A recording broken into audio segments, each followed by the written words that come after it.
Okay, I'm going to get started and hopefully other people will join as they're finishing up dinner or whatever they're doing. I want to say thank you to everyone for joining us tonight. I know it's kind of a hard time of day to leave your family and get online, but I think that this is a really, really important topic. And we are finding more and more that our young people are really struggling. So I think it's really important for parents to kind of understand some of the things to look for, some of the symptoms and signs and things like that.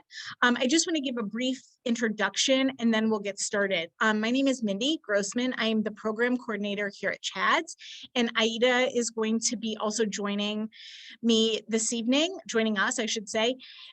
She is one of our trainers along with myself, and we go into schools all throughout St. Louis and St. Charles County, talking to kids anywhere from 5th grade to 12th grade. So if your children are in schools where we aren't, please recommend that to your school personnel, because we'd be happy to add more schools to our list of kids that we get to talk to. When we go into schools, we do training sessions with our students, and we're going to kind of give you a bit of a preview of some of the things that they learn.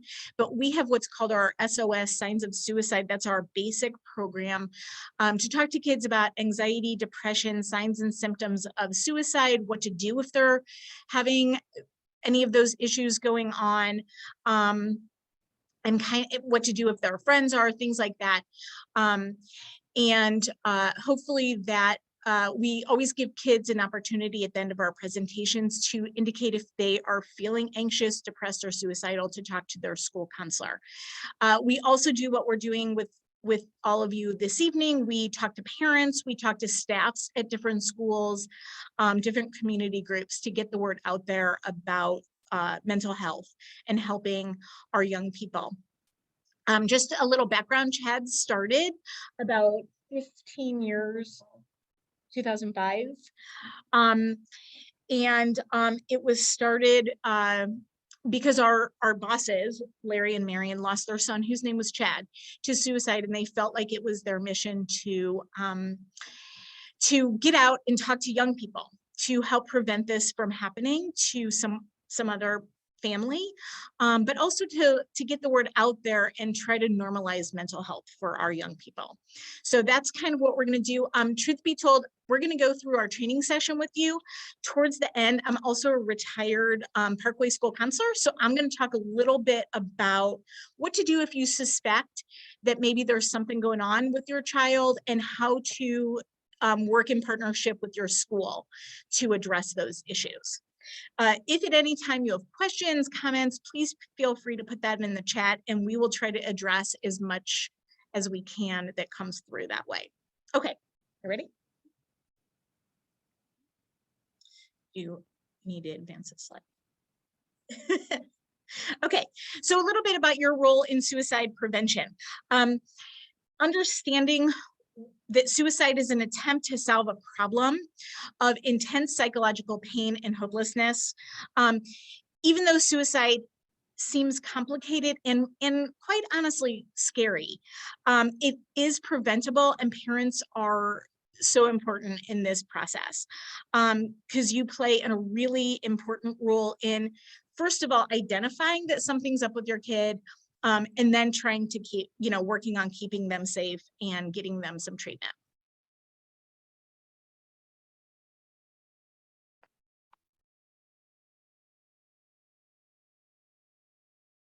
Okay, a couple things, a couple factors about why suicide happens. It's usually never just one single factor.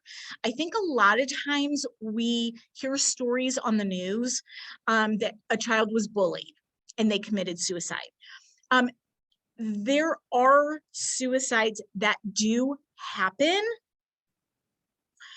as a result of an impulsive decision, but the majority of the time, suicides happen because of a combination of things. Maybe a child is bullied, but many times they've been thinking about ending their life prior to that time, or while it's going on.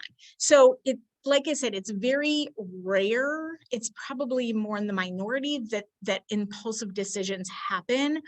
So you want to think about what's going on. And so some of the factors that we see commonly with our young people are thoughts of suicide, loss of hope, feeling like nothing's ever going to change, feeling like nothing's ever going to get better. One of the things that you want to think about in communicating with a young person is, how do they talk about the future? How do they talk about their own personal future? And a lot of times what I found in talking to young people is they're very keyed into current events and social affairs right now. And I think a lot of that has to do with social media and access to news and what's going on. And so sometimes we even see young people, even in middle school, talk about the fact that things are really bad in the world today or in our country today, and they just don't see things getting better. And so that's something that you want to key into for sure. Some other factors, untreated depression or anxiety could lead to suicidal thinking, isolation and withdrawal. That's why we saw a kind of a high rate of suicidal ideation during COVID, when we were really in lockdown, because kids were feeling really isolated from each other. Drinking and drug use definitely contributes to suicidal thinking. And oftentimes our young people are using drinking or drug use as a way to treat untreated depression or anxiety. And then access to firearms. Statistically, we see our young people who make more impulsive decisions about killing themselves are the ones who have easy access to firearms within their house. And so that's definitely something to be cognizant of. Okay.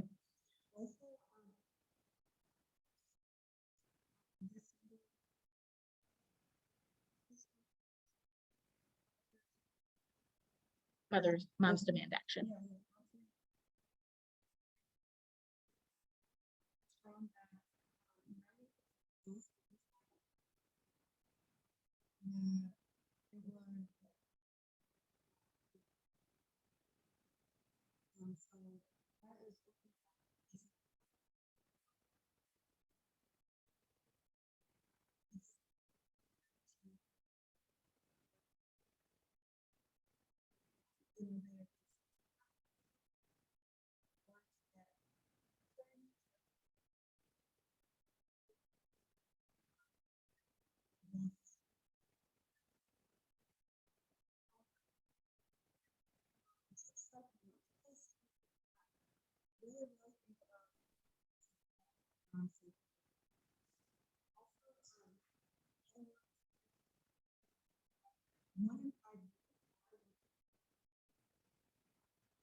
Yep. Oh, whoever just posted that, are you not able to hear Aida or both of us? I just want to make sure. Okay. So you'll have to either scoot over. Okay. So I said that I just had a statistic. I had done, a training with Moms Demand Action, and it just said how 90% of those who use a firearm die. And it just the research that I found talked a lot about how are you keeping your firearms safe. So if you do have firearms in your house, are you keeping it locked up? Do kids know where the keys are to that? Like, can they access that? Because just think about when we were kids, we also were curious about stuff. We all touched stuff we weren't supposed to. So really just think about how you're keeping that firearm safe, and just make sure that, your kids aren't able break into that or anything like that, because there are a lot of the statistics that do say that if you have a firearm in your house, that really does increase the risk. And also, youth are living with the mental health and now, the sooner the better, just because of the fact that, sorry guys. So I just always encourage kids to get treatment sooner rather than later, just because then as they grow up and become adults, they'll be able to deal with those things that come out, as an adult a lot easier than when they're using drugs or alcohol to help kind of cope with those feelings. So I always tell kids, the sooner you go get treatment, the earlier you're going to be able to figure out what are those healthy, positive coping skills that you can use. And then you use them on throughout your life. You use them on as you become an adult, and it's easier to deal with that stuff instead of looking for those negative ways to cope. So I definitely always encourage kids to talk to their parents and definitely get that treatment sooner rather than later, because that definitely helps. Okay, so we just want to touch on risk factors, some personality traits, environmental issues, things like that, that make students at higher risk for suicidal ideation. Sorry about that. So definitely mental health issues, depression, anxiety. Sometimes we even see it with kids with OCD.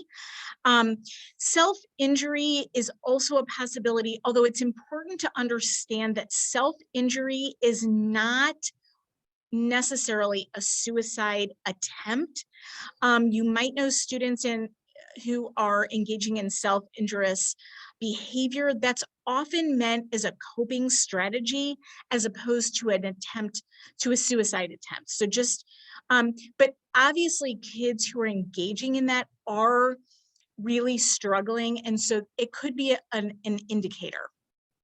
Substance abuse, also some students with personality characteristics, like I said, feeling hopeless, isolated, students who have poor problem solving skills. So maybe something happens and they just don't have the skills, mental capacity to sort of figure out how to get out of certain situations. And so they turn to suicide as a possible way to solve those problems. And then sometimes we see kids with low self-esteem who also are at high risk. In addition, students who have interpersonal difficulties, they have trouble building relationships, finding their place amongst students at the school. And we do see it with kids who've been bullied, abused, or even exposed to suicide in their family, at their school, things like that. Sometimes family history or a traumatic divorce might cause students to have suicidal ideations. And then the other piece to it is environmental, the stigma of mental health. And a lot of students do reveal that to us, that their parents don't believe that mental health is a real thing. And so they don't have parental cooperation in seeking out treatment, and their depression or anxiety or whatever the issue is continues to get worse and worse. Until they just don't see a way out. We talked about lethal means, and then limited access to care. Truthfully, therapy is expensive. And what I'm seeing more and more is mental health professionals not taking insurance. And so sometimes we do see that as an issue. Just so that you kind of are aware, a lot of schools throughout the area do have free resources within their schools, agencies who are funded through the Children's Service Fund that have placed therapists within school buildings who see students for free. So if you fall into that category, if your family falls into that category, please make sure that you are speaking with your school counselors to access that benefit of treatment. Okay.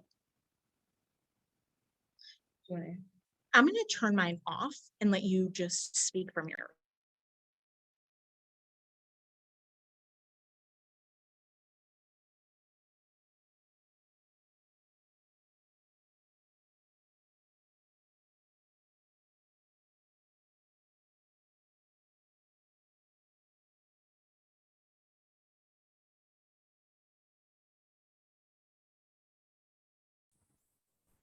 Hey, we can't hear her at all.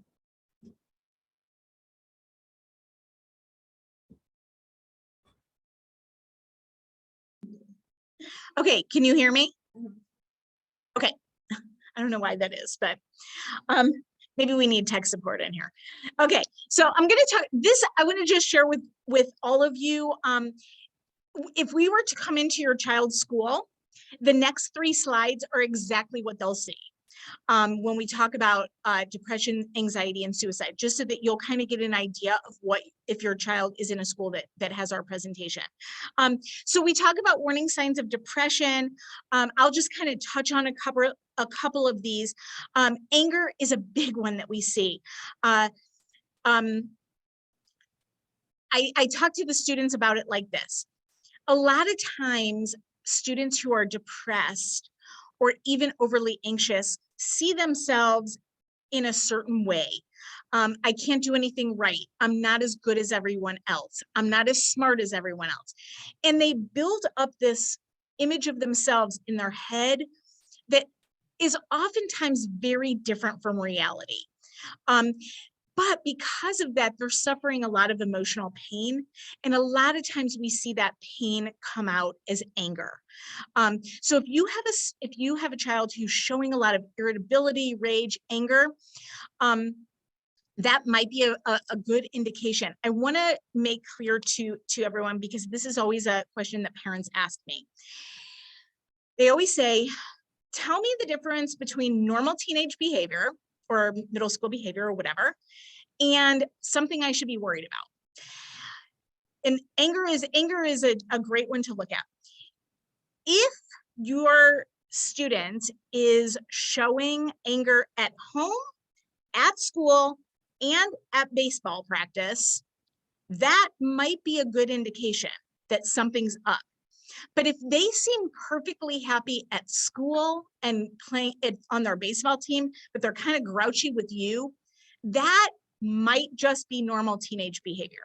So you want to make sure that when you're thinking about it, you're looking for, first of all, changes in personality and behavior. That's one thing that I really point out. And is it across all areas of their life?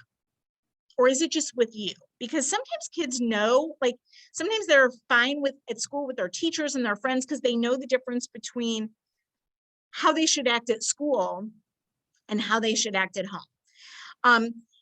And so what you want to look at is, what does it look like across every area of their life?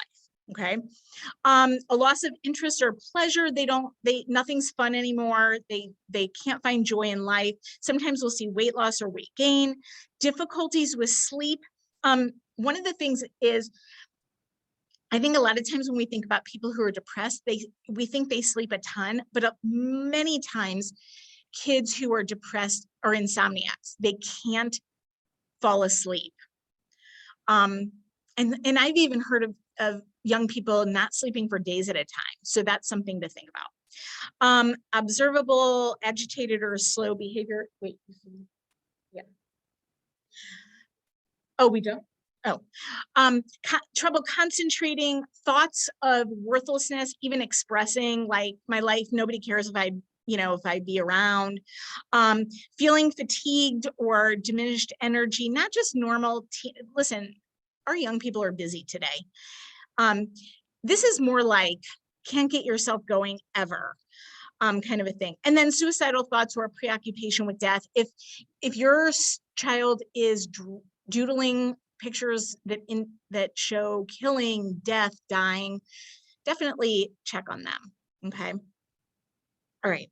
I don't know what happened to our anxiety. Some warning signs of suicide to think about. talking or writing about suicide or death, we often tell students that there's a myth that if kids are talking, writing, or joking about suicide, that they're not serious. That actually is not true. They are definitely expressing it in some way.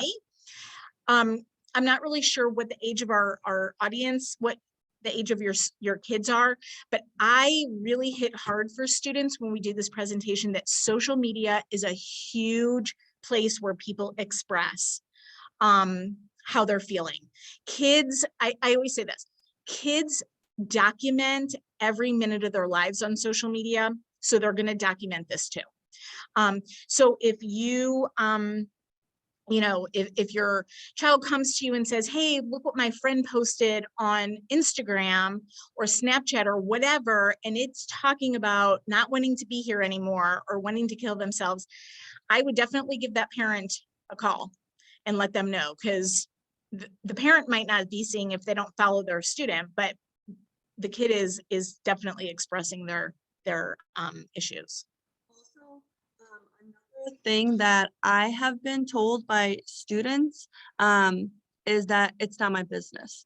So if you're a parent, please encourage your kid to tell you or somebody if they see something, because I tell them, I'm like, it is your business. You know, you don't want to come back to school tomorrow and hear that something bad happened to one of your classmates, you know, and then you saw that they wrote something, or you feel like you started noticing some of these warning signs. So please, you know, have those conversations with your kids at home too, and encourage them. If you see something, please tell somebody, because that can really help save someone's life. Thank you. Okay, also talking about, like, we kind of said this before, feeling hopeless or worthless, strong feelings of wanting to be dead, starting or increasing substance abuse could be a good indication, risky behaviors. Like I said, you're looking for big changes in personality and behavior. Tunnel vision, very all or nothing thinking. Just being able to focus on what's bad and never seeing any way that things are going to get better. Giving away favorite things as mementos of themselves. A sudden sense of calm or happiness. This is an interesting one. A lot of times we will see students right before they're prepared to carry out a plan, a suicide plan, kind of seeming like they're happier than they've ever been. And that comes from just sort of coming to terms with the fact that they're ready to be done and end their life. And then a previous suicide attempt could be a sign. And then sometimes a recent triggering event, a breakup, suppose, maybe getting in really big trouble and getting suspended at school, and if a student's never been in trouble before. Those are things that could cause a student to attempt suicide. The thing about that one is many times they've already been thinking about it. We do know that there are impulsive decisions that kids make, but oftentimes they had been already kind of thinking about it. The event is not necessarily what pushed them, you know, like caused it to happen, but maybe it was sort of like the last straw kind of a situation. We are not sure why our anxiety slide is on here, but if you are familiar with anxiety, it's just like being overly fearful or overly worrying about things that may or may not happen. Those are warning signs that we want to look for in kids who are feeling anxious, maybe not wanting to separate from parents, not wanting to go to school, things like that. When we talk about depression and anxiety, one of the things that I want to point out is there are oftentimes different sort of what I call levels to anxiety and depression. It's very common to be anxious about things. Maybe you're anxious about merging onto the highway. Maybe you're anxious about going to a new place. That's normal. When we talk to students about the need for reaching out for help, is when anxiety prevents you from living your normal everyday life. it's so strong that you can't push through it. And depression is kind of the same. I know that sometimes people just feel depressed maybe around the date of a loved one's death or things like that. But it's when you can't really do life that then we suggest seeking treatment. As far as students go, just to kind of give you guys an idea, some students just see their school counselor weekly. Some students do private therapy. Some students are medicated. It just kind of depends on what the situation is. So that's just kind of something to think about. And the other thing that we tell students is, if you've been diagnosed with depression or anxiety, it's not like the flu or strep. It doesn't go away necessarily with a drug, but through learning strategies, possible medication, things like that, people live very productive, happy lives who've been diagnosed with anxiety and depression.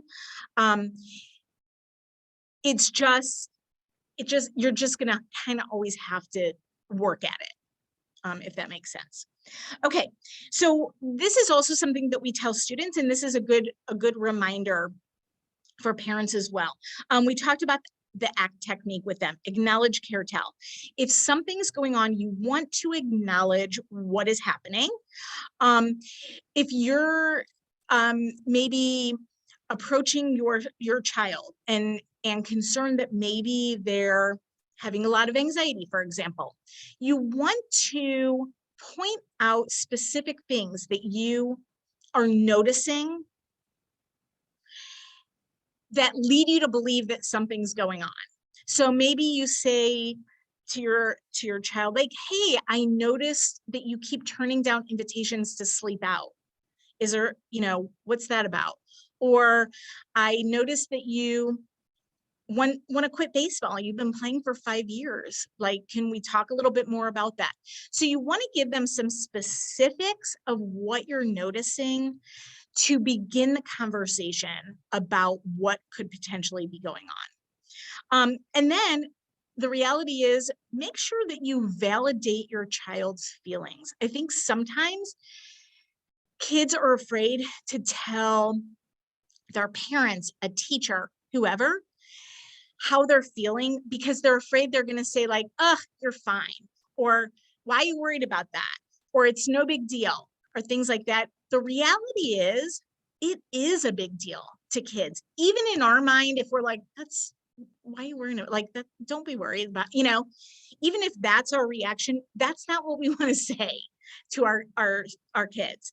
We want to validate their feelings, because their feelings are their feelings, whether we've had them, whether we agree with them, and make sure that your child knows that you are there in partnership.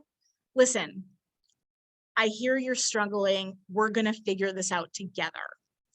And it's okay to say to your kid, I've never had to deal with this. Let's get some help. We need some direction. Because I think what I found working professionally with families and kids, and also in my own family, is that if you say to your kids, are more respectful if you say, I just don't know what to do, but we're going to figure this out together. I'm not going to leave you. Like, we're going to take care of this. I think that goes a lot further in their trust in you, which is going to be important in this situation if that's what's going on. And then you want to seek out treatment. And we'll kind of talk about how to go about doing that. The other thing we have to tell, because we tell our students, if a sibling, a friend, whatever, reveals to you that they're feeling depressed, acknowledge that, care, and then tell a trusted adult. If one of your child's friends reveals to you what's going on, because maybe they're afraid to tell their own parents, make sure that you are in contact with the child's parent, because they're going to need to know what's going on. Okay.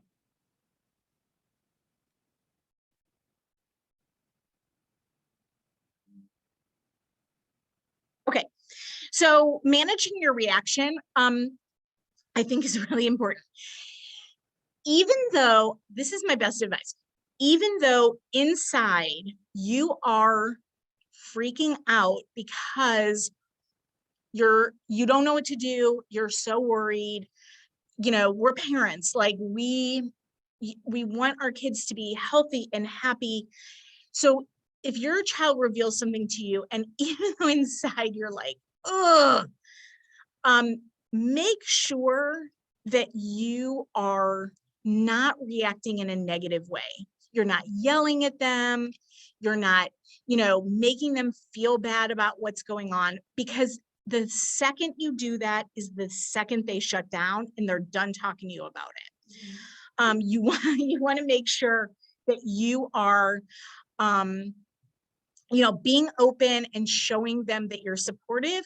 Later, when they go to sleep, you can go in your shower and scream and cry and do whatever you need to do. But when you're with them, make sure that they know that you're there for them. Okay. And give yourself permission to be human. You know, this is sometimes really hard to hear. And if you've never had any dealings with mental health stuff, whether it be anxiety or even that your child's thinking of killing themselves, it's pretty heavy stuff. And so make sure that you are taking care of yourself. Seek out people that you trust, because you're going to need support just as much as your kid will. Seek out people, and I can guarantee you that you probably, even if a friend, a neighbor, a colleague hasn't revealed this information to you about their own family, somebody you know is also dealing with this. So seek out, there's lots of support groups throughout the St. Louis area. Schools might even offer that kind of thing, depending on what district you're in or what school you're in. So make sure you are also taking care of yourself in this situation, because sometimes it can be pretty heavy stuff. Lean on the school, community supports, and also, again, reveal that you are not an expert, but you'll work on this together. You are in partnership to figure this out. And then don't pretend it's not a problem. It's a problem, but it's solvable.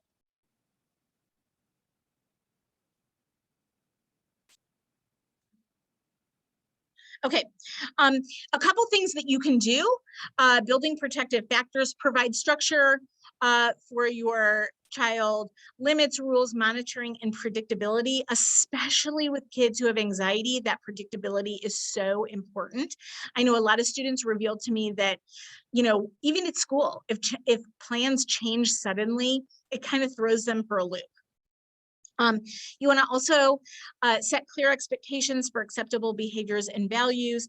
The other thing is, we are working hard here to destigmatize mental health.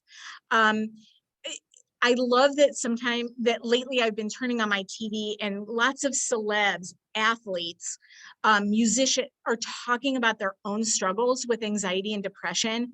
I think the more that we talk about it, the more that we normalize it, the more that we make people feel like you're okay, you are you with a mental health struggle that you can overcome, the better. Because then kids aren't going to feel like something's wrong with them that they have to hide. And then also model positive coping skills and healthy outlets. If you have healthy coping strategies, exercise, meditating, listening to music, going into nature, things like that, then your kids will see that and they'll use healthy coping strategies also, and then seek treatment. And sometimes that includes family therapy if a child's struggling, so that you can, along with siblings, parents and siblings, and the child, learn how to work together within the family system to make sure everybody's healthy. Okay, so I want to talk about, these are resources that we share with our students. And I have another additional resource page that I'll attach in just a few minutes, that that are all free and anonymous. Yeah, thank you. These are all free and anonymous hotlines that people can access 24/7 to, thank you. That people can access to talk to somebody if they need to. And so, like I said, these are ones that we share. Ada, I don't know about your experience, but I've also found that a lot of times when I go into schools, I'll see these same phone numbers, resources, like on a poster in the bathroom or throughout the hallways or in the counseling office. Oh, cool. Yeah. Yeah, she said some kids have them on the back of their IDs, and we always send, or at least we send like a screenshot of this page to the counselor or the teachers that we've been working with so they can share it with students. Sometimes they'll put it in their like Google Classroom, things like that, so that students have easy access. I also we also just attached in the chat I had done a parent presentation in the spring at a school, and there's lots more phone numbers on there that you can also access. So do we have any questions about this portion? Oh, okay. I also want to kind of share with you, of course, our resources here at CHADS. And so a big part of what we do is we send trainers out into classrooms all over St. Louis and St. Charles County. I talked about that, but we also have some other services, some other departments. Our social and emotional well-being, we have one-on-one mentors in school. We have therapists in school, in schools. We also have, and those are free services. We also have our family support division where kids and families can come into our office for therapy as well. So that's another possibility. And we have included on that helpful resource page that we just attached in the chat, there are CHAD's phone number and website are on there. Do you want me to just move on to okay. Okay, so Mindy is just going to talk about like her experience as a school counselor and what you guys can do as parents to kind of help facilitate those relationships and stuff like that. So if you guys have any questions about the slides that we just talked about, you can type it in the chat and I can let Mindy know. And also, if there's any specific things that you guys want Mindy to talk about, like from a school counselor point of view that she's kind of experienced, you can also type that in the chat as well. And then I can let her know and she can talk about that too. So one of the things, yes, that is true. The 988, the new suicide hotline.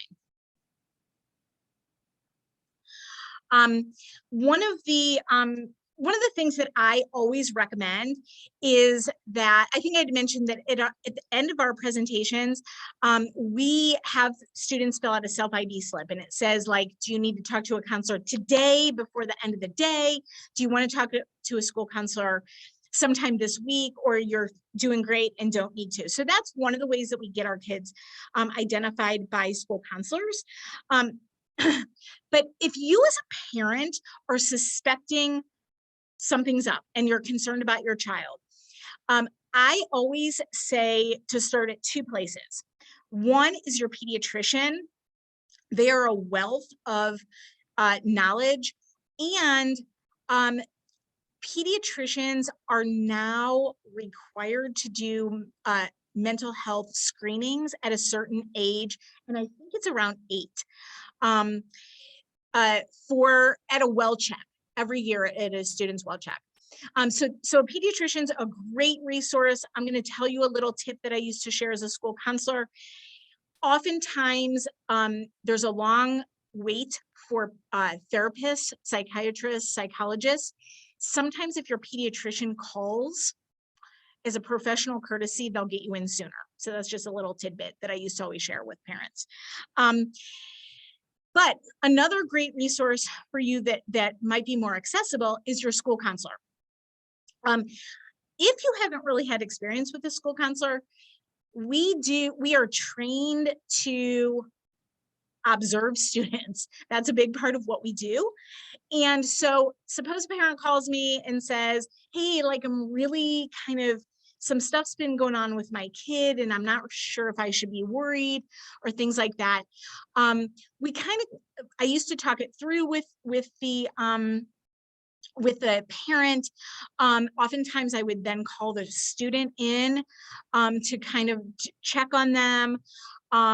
Just so you guys kind of know, if you haven't dealt with a school counselor before, what school counselors tell students is anything you share with me is confidential, except if you're going to hurt yourself or others.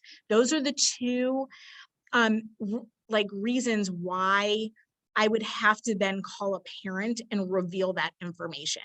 But if a kid, just comes in and says, oh, I'm so sad because my dog died, I wouldn't they don't necessarily call a parent per se. Everybody kind of works differently with that. But that's those are the two issues that no school counselor by license is allowed to keep from a parent. So the other piece to it is, if you remember sort of at the beginning of our presentation, I talked about what you're looking for is changes in personality and behavior across domains.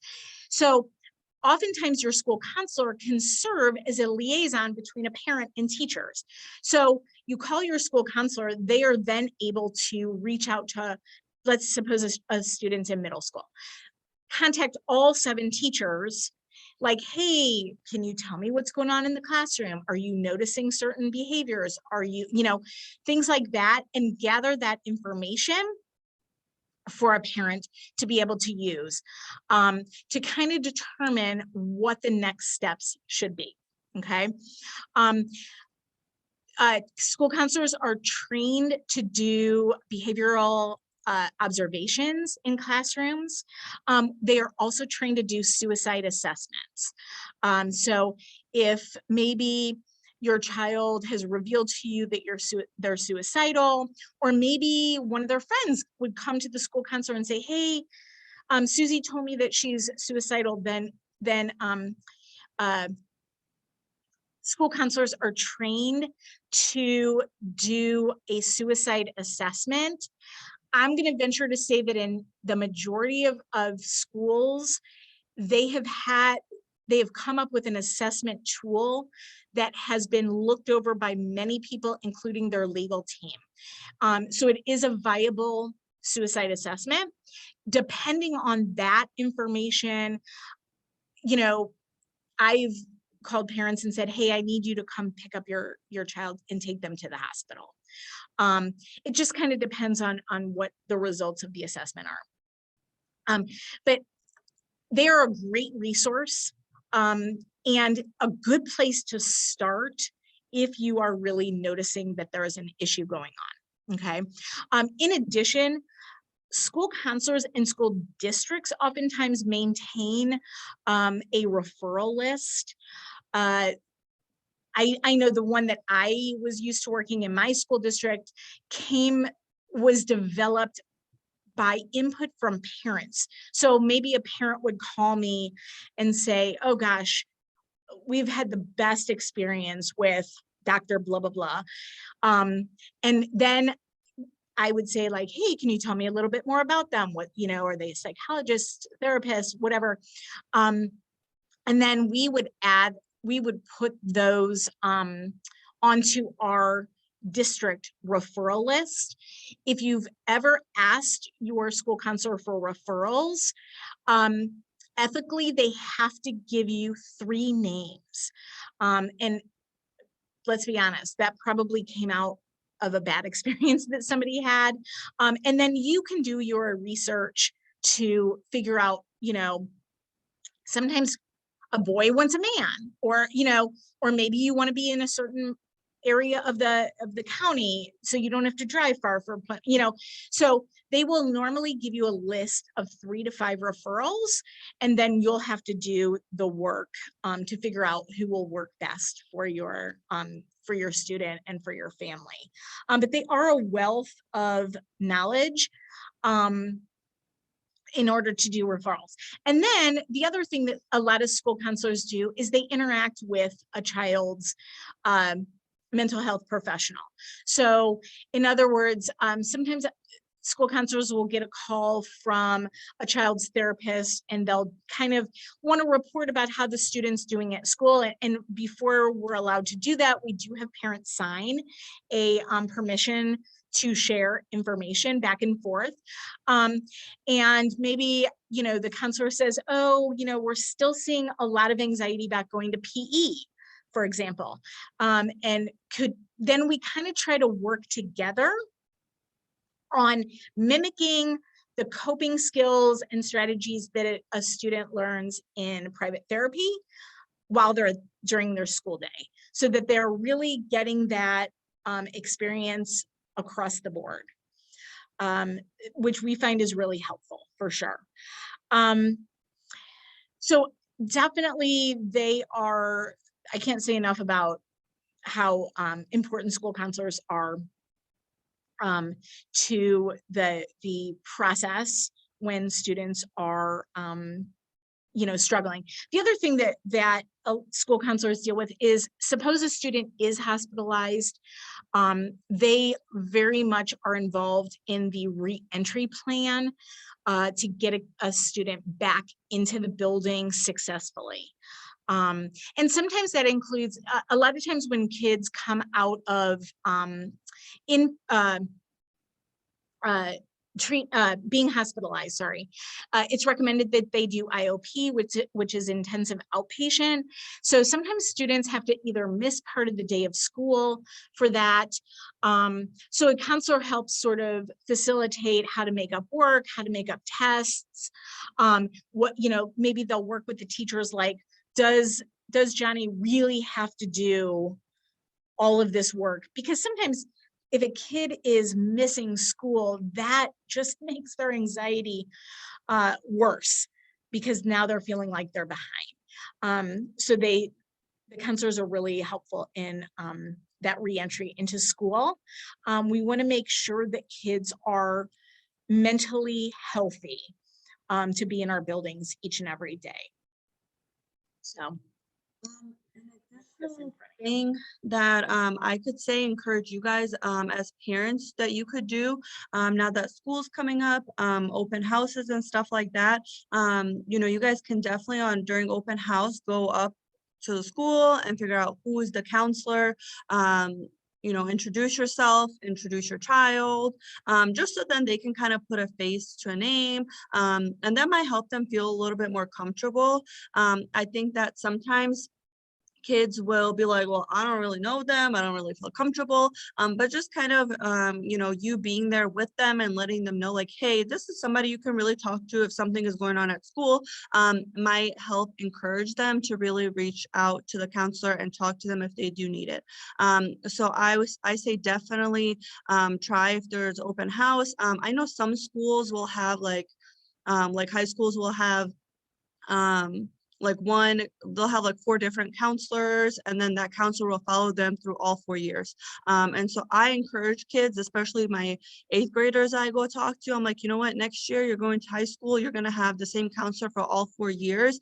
Figure out who that person is, because you might not need them freshman year, but maybe something happens junior year and you really need to know who they are. And so by junior year, you might feel a little bit more comfortable talking to them. If you've seen them in the hallway, or if you've said hi, popped in and say, hey, I just want to say hi and stuff like that. So maybe try to even just normalize that with your kids, but definitely try to maybe seek out who is that counselor. And figure out, hey, this is somebody you can really talk to if you do need something at school. Does anyone have questions? We only have a couple minutes left. Does anybody have anything? You can either put it in the chat, you can unmute yourself.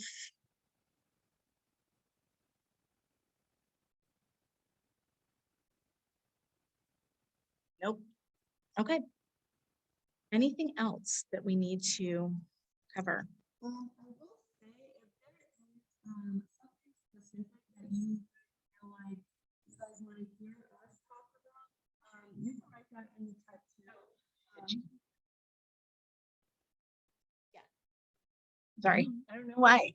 I said if there is something in the chat that you guys, or if you could, there's like a topic that you guys want us to talk about, let us know, because me and Mindy are gonna be the ones that are gonna kind of figure out what to do and what we're talking about and stuff. And so it would be really good to hear from you guys and figure out what things are important for you guys, and what's gonna really, really help you guys so that we can make the curriculum around that and stuff. And we also go out to talk to PTOs. So if you are in a school and you feel like this might be a useful presentation within your child's school, definitely you can reach out to us, and we send trainers out to talk to groups of parents, and we could do it either online. I've done online and in person at PTO meetings. So whatever you feel would be the best. So. Oh, another thing also, sometimes you get parents that are like, oh, my kid doesn't have mental health problems, or they're not suicidal, they don't need to hear this. But that's not always the reason why kids need to hear this, right? They might have a friend that's going to go through something and they need to hear, okay, what do I do if my friend says something, or I'm noticing something, what do I do about that? So it's not always for them personally, it could just be for a friend or even a family member. What do they do? So even encourage kids, you know what, this might not apply to you, and that's fine, but maybe, a friend is going to go through this, and this is going to help you figure out, okay, what happens next? What should I do? How can I help? Or, just kind of figure out what is the process and what can I do? I'm gonna put if you have questions, because I don't know about you, but I'll be like an hour from now, like, oh shoot, I'm going to put our emails in the chat so that you can reach out. Somebody just raised their hand. Sarah. Yes, hi. I do have a question. I'm interested to learn more about how your school counselor role is impacted or expanded when you're up against parental resistance or deniability, or I don't know, like when there's challenges that come up with the parents, how do you navigate that? In terms of mental health? Yeah, mental health and suicide, suicide prevention and all of that. So I want to make sure I'm saying the right thing. So like, of a kid who is suicidal, having mental health issues, whatever, but the parents and the schools talk to the parent about it, but the parent will not get treatment. Am I interpreting that correctly? Okay. So it's a touchy situation because it's a parent. I will be honest, I have in the past recommended parents to take a child to the hospital, and they've opted to not do that.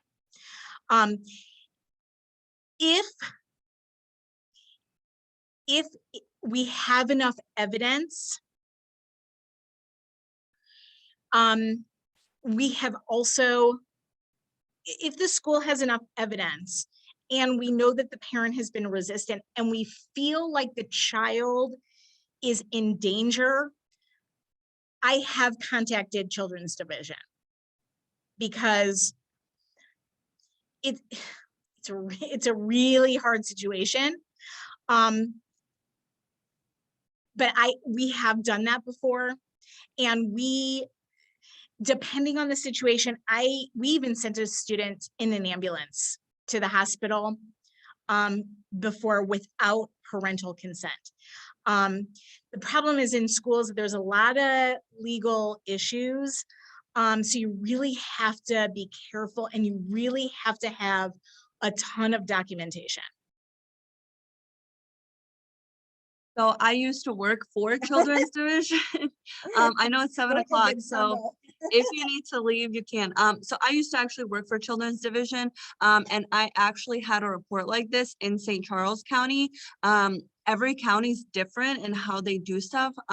St. Louis County and city are a lot more complicated. But in St. Charles County, we got the report, we went out to the school.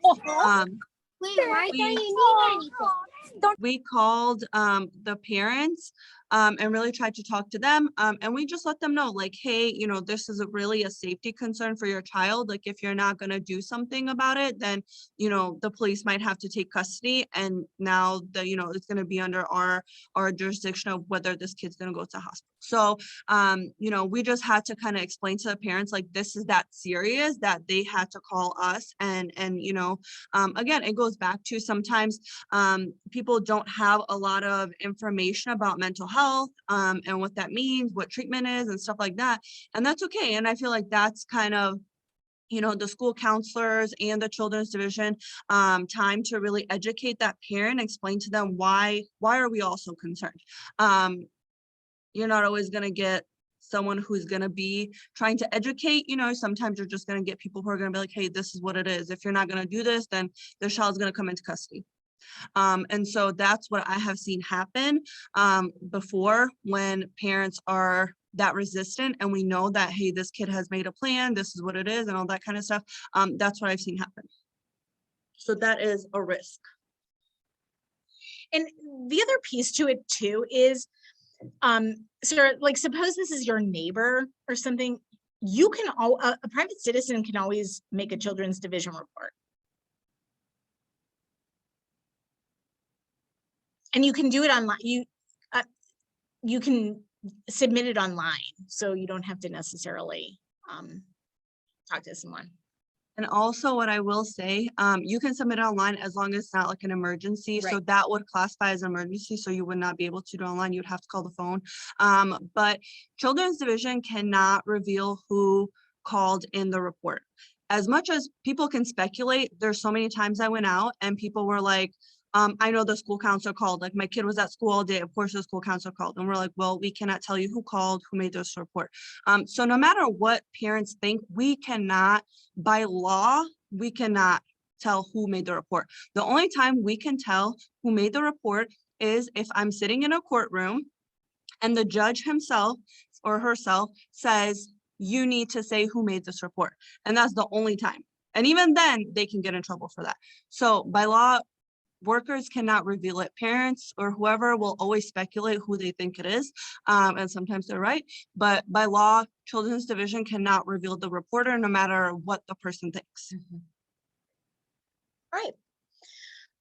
I hope that answered your question.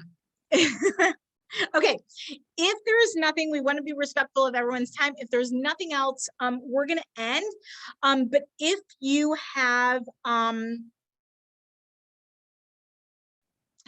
have specific questions that you think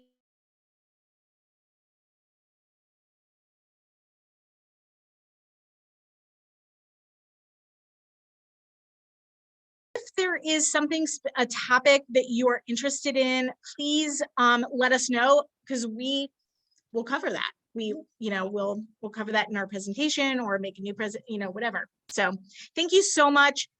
It's kind of a heavy topic, but sadly our kids are struggling a lot, and we want to make sure that everybody is on board, is knowing what to look for, and is knowing that there's lots of help out there. So thank you so much.